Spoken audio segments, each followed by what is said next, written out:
Tushar Mehta, joint secretary SVNIT alumni association Surat chapter, honourable secretary SVNIT alumni association national. આજે અહીં લગભગ 8 થી 10 ગ્રુપ જેમ કે Surat one, Setu, green army, SVNIT alumni association Surat chapter, Surat medical physician association અને family physician association Surat, એવા ઘણા બધા ગ્રુપો એક સાથે ભેગા થઈને વૃક્ષારોપણની ડ્રાઈવ ચલાવી રહ્યા છે। આ લગભગ 4th થી 5મી ડ્રાઈવ છે। અમે આ અગાઉ સરોજની નાયડુ ઉદ્યાન, ઉમરા, ભેસાણ લેક ગાર્ડન અને ભીમરાળમાં પણ અન્ય એક જગ્યાએ વૃક્ષારોપણની ડ્રાઈવ ચલાવી છે। આ ગાંધી આશ્રમમાં એક માઇલસ્ટોન છે કે ભીમરાળમાં, આપણા સુરતમાં કશે કોઈ જગ્યાએ આવું એક સુંદર મજાનું સ્થળ નથી જે ગાંધીજી, મહાત્મા ગાંધીજી સાથે જોડાયેલું છે।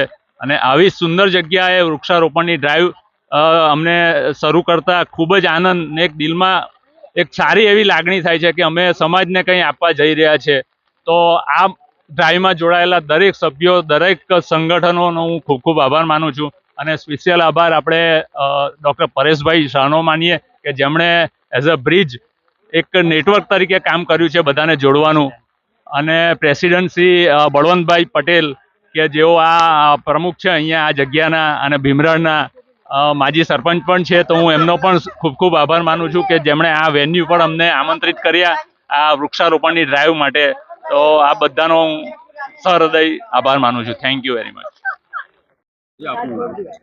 હા, હું doctor Paresh Shah, new city hospital અને બળવંતભાઈના અંગત મિત્રો અને ફેમિલી ફ્રેન્ડ્સ પણ અમારા બહુ બધા એરિયાઝ છે, તેમાંનો આ એક બહુ અગત્યનો એરિયા છે કે કુદરત જોડે ભળવું ને કુદરતમાં મળવું। અને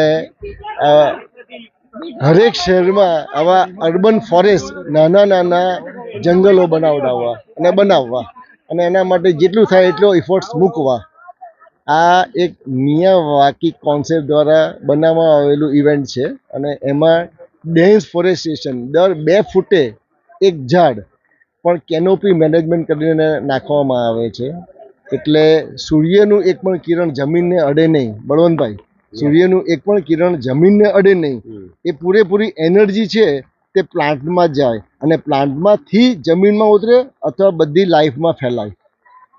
ઓક્સિજનની માત્રા આ ફોરેસ્ટ બને એના 3 વર્ષ પછી 300 ગણી વધારે હોય સાદા ફોરેસ્ટ કરતાં। એ ઓક્સિજનના મીટરથી કે મેઝરમેન્ટથી કે ગેજેટથી માપી શકાય। પક્ષીઓની માત્રા 7 થી 10 ગણી વધારે આ ડાયવર્સિટી ફોરેસ્ટમાં આવી શકે। દૂર દૂર રોપેલા મોટા ટ્રીઝ કરતાં નજીક રોપેલા ટ્રીઝ જો સરખી સાઇઝના હોય ઇનિશિયલી, જેમ એક જ જોઈન્ટ ફેમિલી હોય તો જલ્દી ગ્રો થાય, તો આ લોકો પણ જલ્દી ગ્રો કરે।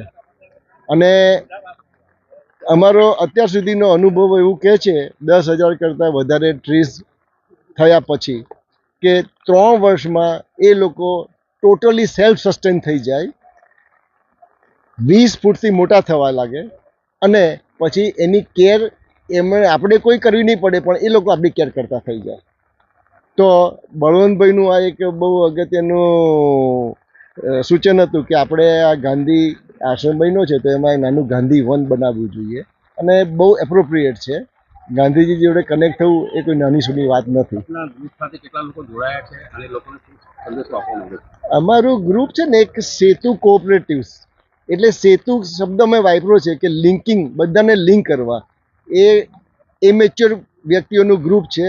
અમે લગભગ 15-20 એરિયાઝ નક્કી કર્યા છે, જેમાં ઇકોલોજી, એન્વાયરમેન્ટની વાતો કરવી, એની જોડે એટલા બધા અન્ય ગ્રુપો, મિત્રો ઇન્ડિવિજ્યુઅલી જોડાઈ રહ્યા છે। એને આપણે સેતુ ગ્રુપ જ કહીએ છીએ। એ કોઈનું ઇન્ડિવિજ્યુઅલ ગ્રુપ જ નથી, કોઈ એનો ઓનર નથી, બધા કોઓપરેટિવલી જ કંઈક ને કંઈક કામ કરે। જેવી રીતે SVNIT એલમની છે, ડૉક્ટર્સ ગ્રુપ છે, કન્સલ્ટન્ટ એસોસિએશન છે, ફેમિલી ફિઝિશિયન્સ છે, ભીમરાળ ભેસાણ ગામના યુવકો છે, રોટરીઝના બધા ગ્રુપ છે। આ હું કદાચ નામ લઈશ તો 25-30 નામો આવશે। લવ તાપી છે, ગ્રીન આર્મી ગ્રુપ છે, ગોપાલ ટ્રસ્ટ છે, ક્વોન્ટમ એગ્રો છે, વનશ્રી છે, એટલા બધા નામો છે, પણ બધા જ મિત્રો છે। કોઈનું પણ નામ રહી જાય તો પણ એવું માનું કે નેચર ક્લબ સુરત છે, કે આ સુરત શહેરમાં કે આપણા જે સાઉથ ગુજરાતના એરિયામાં જેટલા ગ્રુપ છે તે બધા જ કનેક્ટ થઈ રહ્યા છે. બસ વાતો કરવા કરતા કરવું ને કરતા રહેવું. ગ્રીન કરવું, પાણી વોટર બોડી પણ કમ્પલસરી બનાવવા સિટીની અંદર. નવા વોટર બોડી જે ગવર્મેન્ટની પોલિસી સારી છે પણ એના એક્ઝિક્યુશનના અંતે આપણા વોટર બોડી સ્પોઇલ થઈ રહ્યા છે એવું મને લાગે છે. તો કંઈક એવો ઇફોર્ટ્સ મૂકીએ. એમાં આપણી જોડે ટેકનોક્રેટ્સ પણ છે ને આપણા પોતાના જે ઇનપુટ્સ હોય તેના આધારે એવો ઇફોર્ટ્સ મૂકવો જોઈએ કે વોટર બોડીમાં પાણી 12 માસ ટકી જ રહે. કોઈ પણ લાઈફ છે ને તે પાણીના તળાવની આજુબાજુ અથવા નદીની આજુબાજુ જ બનેલી છે. પણ અત્યારે સ્માર્ટ સિટીના નામે વોટર બોડી સુકાઈ રહ્યા છે. તો આપણે એને અપલિફ્ટ કરવા જોઈએ. ઓક્સિજનની જરૂર બધાને છે એટલે આવા મિની એમેઝોન જેવા ફોરેસ્ટ બનાવવા જોઈએ અને બળવંતભાઈ જેવા માણસોને હંમેશા સાથે રાખવા.